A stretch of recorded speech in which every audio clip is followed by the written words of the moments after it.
जय हिंद दोस्तों, मैं हूं आफ्ताब खान और आप देख रहे हैं सिटी हेडलाइंस न्यूज़। दोस्तों, आज मीरा भाईंदर 145 के विधायक नरेंद्र मेहता ने एक प्रेस कॉन्फ्रेंस लिया और प्रेस कॉन्फ्रेंस लेकर उन्होंने जो एक बहुत बड़ी जानकारी दी है कि जैसे बहुत पुरानी, यानी आज से 30 साल 40 साल पुरानी बिल्डिंग जो रहती थी, उस बिल्डिंग के आसपास यानी रोड 6 मीटर है, किसी का 9 मीटर है।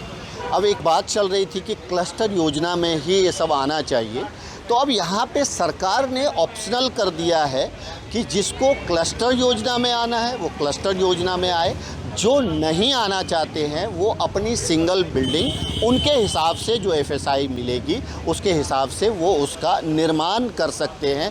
और अब इन सब प्रोसेस में बहुत ही आसानी हो जाएगा, बहुत ही जल्दी लोग जो है अपनी सोसाइटी, जो पुरानी सोसाइटीज़ है 30 साल 35 साल 40 साल पुरानी, उसका रीडेवलपमेंट कर पाएंगे। आइए जानते हैं इस विषय पे नरेंद्र मेहता जी ने क्या कहा। क्लस्टर का मीनिंग क्या था कि जो 10,000 मीटर की बिल्डिंग एक साथ में हो। अब इंडिपेंडेंट पर आप क्लस्टर में आज भी जा सकते हो। क्लस्टर तो हमने पहले भी कहा था इसे ऑप्शनल रखे, जिसे जाना है वो जाए, जिसे नहीं जाना है वो नहीं जाए। लेकिन कई सारी 1-2 बिल्डिंगें टूटी है, बाकी आ ही नहीं रही है, तो आज 2-2 साल से रखड़ रहे थे। अब उन्हें अनुमति दी गई यूनिफाइड डीसीआर। अब यूनिफाइड डीसीआर क्या कहता है, क्लस्टर के अंदर ही मान लो एक कोई लीगल बिल्डिंग भी थी जिसके पास ओसी था, प्लान के हिसाब से थी, तो उसको बेनिफिट मिलेगा। कौन सा? एडिशनल एफएसआई का इंसेंटिव्स का। और साथ ही साथ समझो 30 साल की नहीं, ग्राम पंचायत के पहले की है और समझो इनलीगल बिल्डिंग भी है, तो उसको भी इसी के अंदर अब बेनिफिट मिलेगा।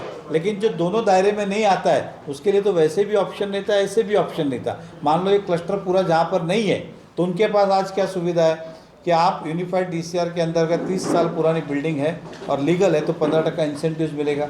और ग्राम पंचायत के समय की बिल्डिंग है तो उनको लीगल हो कि इलीगल हो सभी बेनिफिट मिलेंगे। तो खाली क्लस्टर से हमने बाहर निकाला।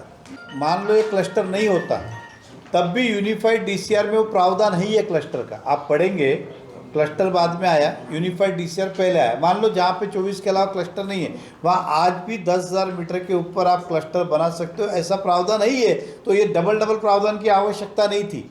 तो हमने कहा था इसे रद्द करो ताकि जिसको जाना है क्लस्टर में वो जाएगा, जिसको नहीं जाना है उसमें जाएगा।